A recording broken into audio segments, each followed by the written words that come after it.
Si vous utilisez ChatGPT comme un stagiaire en lui demandant simplement de réaliser des tâches, vous passez à côté de 90% de sa puissance. Simplement parce que vous allez utiliser cet outil d'intelligence artificielle comme un simple exécutant. Vous allez lui demander de vous générer un texte et vous allez obtenir un texte banal.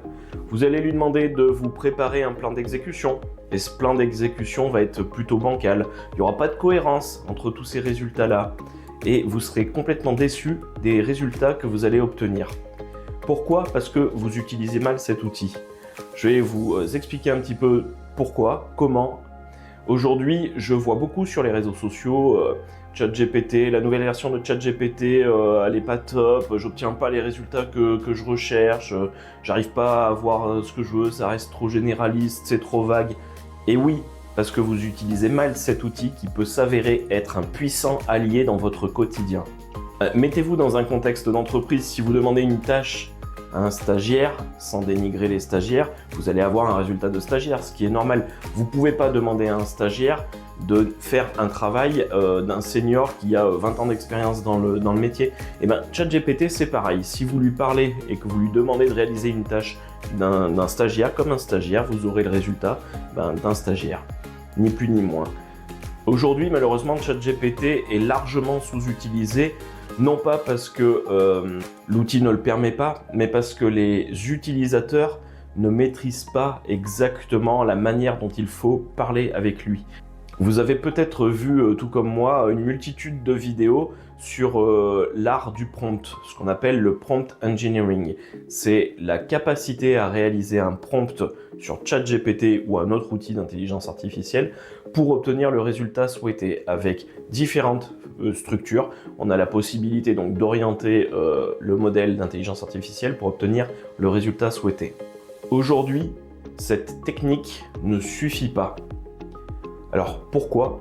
Parce qu'on n'est plus sur des modèles d'intelligence artificielle génériques, mais on est sur des modèles d'intelligence artificielle qui sont capables de s'adapter à n'importe quel domaine d'activité, à n'importe quel métier, à n'importe quelle tâche. Ce qui est primordial maintenant quand vous parlez avec ces outils, c'est de contextualiser vos demandes.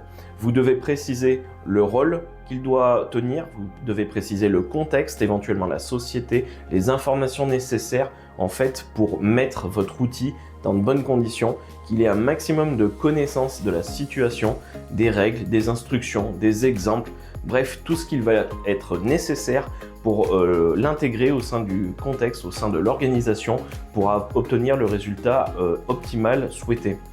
On peut faire un parallèle aujourd'hui en entreprise, quand vous intégrez un nouveau collaborateur, vous ne le délaissez pas en lui disant juste créer du contenu pour les réseaux sociaux.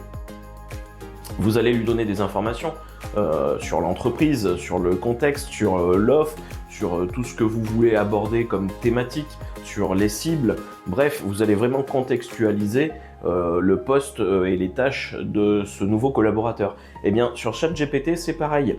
Vous devez vraiment le voir comme un assistant digital, comme une personne invisible qui va réaliser des tâches pour vous, des tâches qui doivent être contextualisées par rapport à un rôle, par rapport à des objectifs, par rapport à des règles, à des instructions, avec des exemples, bref, tout ce qui sera nécessaire pour obtenir le meilleur résultat possible. Et n'hésitez pas à le challenger, posez-lui toutes les questions nécessaires ou demandez-lui de vous poser les questions nécessaires pour atteindre vos objectifs. Vous verrez, il est très bon là-dessus, il va vous poser toutes les questions auxquelles vous allez devoir répondre pour contextualiser au mieux votre demande afin d'atteindre vraiment l'objectif que vous vous êtes fixé. Aujourd'hui, les modèles d'intelligence artificielle n'ont plus besoin d'instructions pour fonctionner. Elles ont besoin d'avoir un rôle et un contexte précis. C'est ce qu'on appelle le context engineering. Donc c'est l'étape suivante, après le prompt engineering, on passe le context engineering et là on va être en mesure d'associer un rôle, des tâches, des instructions, des règles, des choses à ne pas faire, des exemples, un ton à utiliser, bref, tout ce qui va être nécessaire pour intégrer au mieux ces assistants digitaux au sein de votre organisation.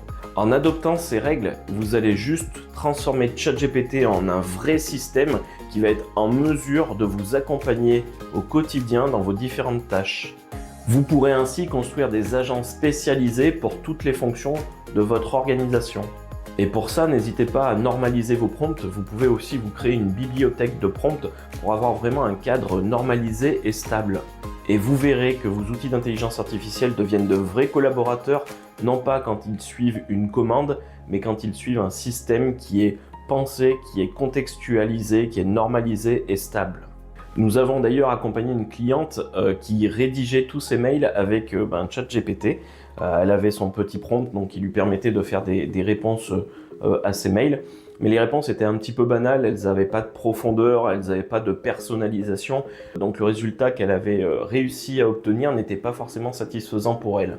On a travaillé avec elle, on a vraiment analysé le contexte de son organisation, on a adapté le prompt, on l'a enrichi, on a rajouté tout ce qui était contexte, instructions, règles, tonalité. On l'a même entraîné avec des réponses que la cliente avait déjà fait à ses propres clients pour qu'il utilise un peu le même ton qu'elle.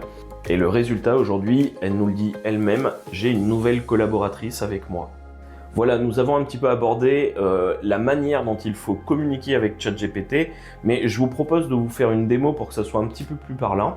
On va voir deux prompts, donc un prompt simple tel que la majeure partie des gens le font, et un prompt un petit peu plus élaboré, contextualisé, et on va voir la différence de résultat. Allez, passons sur la démo.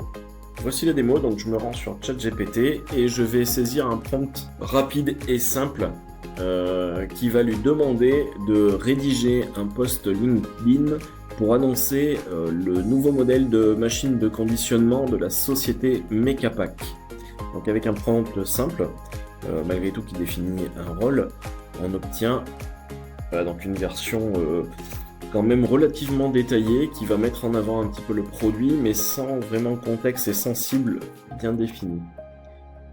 Du coup on va faire le même exercice avec un prompt contextualisé.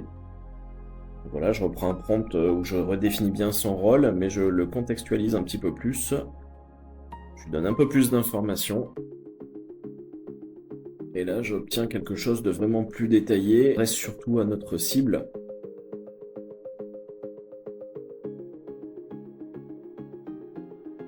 Et les hashtags qui vont bien. Voilà un petit peu pour cet exemple. J'espère que cette vidéo vous a plu et que vous allez améliorer vos prompts, contextualiser vos prompts pour obtenir le maximum de résultats de la part des outils d'intelligence artificielle. En attendant, vous pouvez cliquer sur les liens pour visionner ma formation gratuite et je vous dis à très bientôt. Merci.